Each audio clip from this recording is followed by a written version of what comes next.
Bom, a gente vai voltar a falar agora sobre a audiência de custódia do ex-presidente Jair Bolsonaro, que já deve acontecer neste momento. A Janaína Camelo está subindo o sinal dela, a comunicação, e já a gente conversa com ela. Mas vamos chamar os comentaristas, porque hoje Lula fez uma fala bem forte, viu, João Belucci? Ele disse que o Brasil deu lição de democracia no mundo ontem com a prisão do ex-presidente. É uma referência, né? O que você achou dessa fala?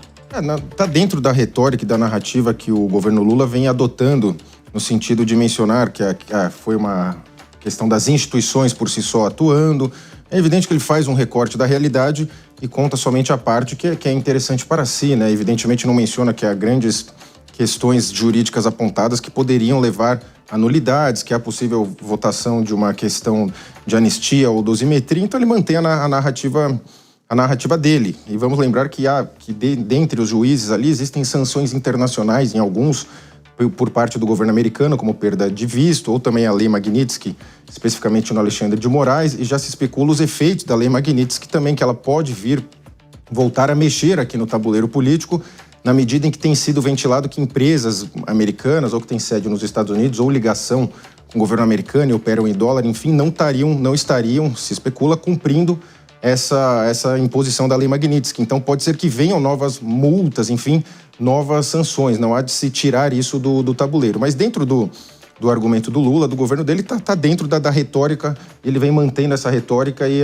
a sua base. Por hora, vem funcionando ali em termos da sua base. Vamos ver como serão os próximos dias, na medida em que a gente, quando tem as notícias, a opinião pública vai manejando um pouco o debate público. Vamos lembrar o caso agora lá do Rio de Janeiro, quando pegou bastante mal para o governo Lula, a posição, a falta de solidariedade de alguma forma com os policiais mortos. Então, tudo depende dos fatos quentes que forem acontecendo. E certamente ainda tem muita água para rolar, especialmente, na minha visão, com a questão da Lei Magnitsky, que é uma coisa que aparenta estar em suspenso, mas ao que tudo indica, há movimentações no Departamento de Estado americano, no Departamento de Tesouro, no sentido de fiscalizar a efetiva aplicação desse instrumento. Jesualdo, agora a gente queria tentar entender um pouco de que forma que um alívio de pena para Jair Bolsonaro poderia, de fato, impactar no seu futuro político.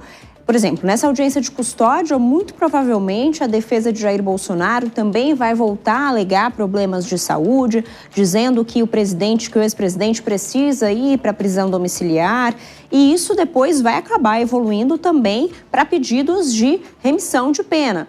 Além, é claro, do projeto de redução de penas que tramita no Congresso Nacional. Tudo isso, se Jair Bolsonaro conseguir esse alívio de pena, pode impactar positivamente para a carreira política dele, ou realmente Jair Bolsonaro já é carta fora do baralho? Se analisar o mérito e sem bandeirismos, vamos pensar do ponto de vista das circunstâncias, né? O Jair Bolsonaro já é inelegível por uma decisão do TSE, e essa inelegibilidade se dá por 8 anos. Essa condenação agora do Supremo Tribunal Federal reitera uma outra inelegibilidade por 8 anos. Portanto, ainda que haja anistia ou a redução da pena, a inelegibilidade do nosso ex-presidente Jair Bolsonaro manter-se-á. Isso não altera o quadro político, não altera a sua situação. Em relação à audiência de custódia, vamos lembrar o que aconteceu com a audiência de custódia de Fernando Collor de Mello. Quando lhe foi indagado, o senhor tem algum problema de saúde? Ele disse isso e foi televisionado. Não tenho problema nenhum. 2 dias depois, os seus advogados apresentam atestados médicos, fez-se uma perícia e lhe foi concedida a prisão domiciliar. Portanto, na situação do Jair Bolsonaro, em que reiteradamente e historicamente ele vem apresentando problemas de saúde, se ele reiterar isso na audiência de custódia, fatalmente será nomeado uma perícia e constatando pela perícia judicial de que ele de fato não tem condição de cumprir pena, depois dessa audiência de custódia, pode lhe ser decretada a prisão domiciliar. Jesualdo, você acredita que o bolsonarismo, o núcleo mais duro, esperava uma comoção maior, um protesto maior por parte dos apoiadores? Eles estavam esperando uma revolta que não veio? Eu acredito que sim. 2 pontos para eles foram frustrantes, né? Para o bolsonarismo foi frustrante. Primeiro, a falta desse apoio popular efetivo. Há manifestações em rede social, é verdade. Há manifestações em diversos pontos virtuais, é verdade. mas não houve aquela manifestação de rua, aquela comoção de rua. Isso de fato não aconteceu. E segundo, né, a manifestação internacional. Quando a imprensa internacional fez a cobertura, inclusive imprensa como a Argentina, que hoje tem um espectro ideológico no seu governo distinto do nosso, em nenhum momento houve crítica de enfrentamento com o Supremo Tribunal Federal. Pelo contrário, os dois principais jornais americanos disseram que houve uma robustez de prova que levaram à condenação de Jair Bolsonaro. E o The Guardian chegou a dizer que ele pretendeu infringir a lei e a lei lhe foi aplicável. Então, esses dois pontos, a comoção internacional, a repercussão internacional e a falta de manifestação nas ruas, foram pontos de frustração para o bolsonarismo, e disso eu não tenho dúvida.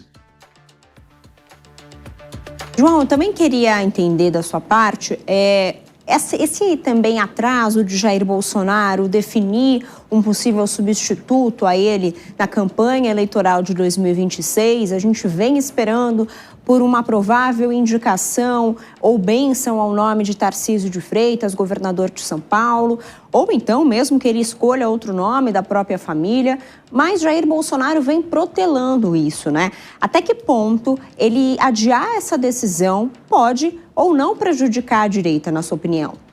Veja, Vitória, eu acho que, na verdade, o que prejudica mais do que a indicação de um potencial sucessor é a indicação de um líder. Ele passar a liderança no sentido de que ele é o líder da direita ainda, quem tem mais força, mas ele está impossibilitado de falar e de liderar, considerando a sua saúde, que ficou evidente para todos no vídeo da questão da tornozeleira. Então, ele deveria apontar o líder. É o Flávio, é a Michele, o Eduardo, ou quem quer que seja, para que essa pessoa assumisse a liderança e tocasse provisoriamente. Mas é aquela história, liderança, né, você constrói, né, você tem a natureza do líder e não necessariamente esses aí mencionados, os filhos e a esposa, tenham condições de tocar esse projeto. E como o Gesualdo bem mencionou, houve por parte do Bolsonaro e do bolsonarismo certamente uma desilusão com a reação à prisão dele, a decretação da prisão, tanto pela poucas pessoas foram lá, quanto poucos parlamentares foram lá, que esse sim que deveriam estar lá, na medida em que vários parlamentares da base bolsonarista ainda têm a ideia de cobrar o povo precisa fazer isso, o povo precisa fazer aquilo, mas o povo atendeu dezenas de chamados da base bolsonarista, desde manifestações onde foram pedidas não levem faixas em desfavor do STF, aí a população atendeu. Aí depois as manifestações viraram uma espécie de comício político com organização específica do pastor Silas Malafaia e discurso de políticos escolhidos por eles ali, sendo que na verdade isso não é uma manifestação, é um comício. A manifestação é uma coisa mais livre. Então houve também uma desmobilização da própria base, não sei se premeditado ou não, pelo próprio núcleo duro ali do bolsonarismo. Obrigada, João Belucci e Gesualdo Almeida. A gente volta já com vocês. Agora a gente vai direto para Brasília, para a audiência de custódia. Janaína Camelo está acompanhando ao vivo, em tempo real. Oi, Jana, como é que está a situação por aí? Já começou? Boa tarde. Muito boa tarde para você, Márcia. Já sim, várias audiências aí já aconteceram, porque essas audiências foram marcadas pelo ministro Alexandre de Moraes separadamente, né? Cada um dos condenados precisou realizar essa audiência de custódia em momentos diferentes. Então, todos começaram a partir das 13 horas da tarde. E aí, cada uma tem uma duração ali de 30 minutos. Estão todas acontecendo por videoconferência. E aí, a audiência ela é conduzida ali por um representante, um juiz auxiliar do gabinete do ministro Alexandre de Moraes. Todas por videoconferência e diretamente ali onde estão os condenados, onde eles já estão ali cumprindo a pena, né? Então, o primeiro a ser ouvido foi o almirante Almir Garnier. A audiência de custódia do almirante Almir Garnier estava marcada para as 13 horas da tarde, já aconteceu. Logo depois, quem foi ouvido foi o ex-ministro da Justiça do governo Jair Bolsonaro, Anderson Torres, que também foi secretário de Segurança aqui do Distrito Federal. Ele foi ouvido às 13 horas e 30 minutos. Às 14 horas, quem foi ouvido foi Augusto Heleno, né? Augusto Heleno, que está no Comando Militar do Planalto, ele também já foi ouvido. E agora, exatamente neste momento, Márcia, quem está sendo ouvido é o ex-presidente Jair Bolsonaro, nessa audiência de custódia, né, diretamente da Superintendência da Polícia Federal aqui em Brasília, onde ele vai cumprir essa pena. Logo depois dele, quem vai ser ouvido? Paulo Sérgio Nogueira. A audiência dele está marcada para as 15 horas, daqui a um pouquinho. Ele também está no Comando Militar do Planalto e depois dele, o último a ser ouvido lá no Rio de Janeiro, por videoconferência, é Paulo Sérgio Nogueira. O general Walter Braga Neto, né? Onde ele cumpre prisão preventiva desde o ano passado, ali na Vila Militar, no Rio de Janeiro. E lá também ele vai ser o último a ser ouvido ali, a audiência de custódia marcada para as 3h30 da tarde. A audiência de custódia, ela é ali um procedimento de praxe, né? Sempre quando acontece ali esse tipo de prisão, é ali somente para certificar de que a prisão foi feita, aconteceu dentro do que prevê a lei, a legislação, né? Se foi uma prisão, se houve legalidade total ali nessa prisão. A gente teve um probleminha, então, com a Janaína Camelo. Já já a gente restabelece o sinal, mas vamos conversar com os nossos comentaristas, então, com os nossos analistas aqui, Gesualdo Almeida e João Belucci. A gente estava entendendo que a Janaína estava explicando melhor que as audiências foram acontecendo a partir de 1h da tarde, todas por videoconferência. É mais um trâmite legal, né, João? Não existe nada muito diferente, nada que vá mudar o curso do processo com essa audiência, só para cumprir realmente, para saber se a prisão cumpriu todas as especificações, não é isso? Não, perfeitamente. E verificar se os requisitos legais foram cumpridos, se o réu foi destratado durante o procedimento, se respeitaram os seus direitos ali de individualidade e nada fora da praxe que já prevê. Vamos lembrar também que a audiência de custódia é um instrumento relativamente novo. E ele também foi sancionado pelo governo Jair Bolsonaro. Então ele ultrapassa a direita e esquerda. Obviamente que é um dispositivo questionável, mas ele existe de fato para verificar os requisitos da prisão e a tendência é de manutenção de todas. E é natural que vários deles aleguem problema de saúde.